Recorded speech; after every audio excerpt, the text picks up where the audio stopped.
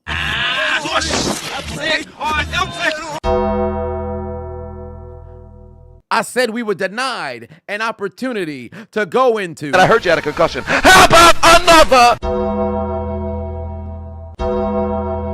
I said we were denied an opportunity to go into. Oh yeah, we're stepping out of the boy zone and into the man zone. The what? Open 24 hours a day. What a stupid idea. Who wants a Krabby Patty? Oh boy. But overall, we didn't have a chance to go to Overtime!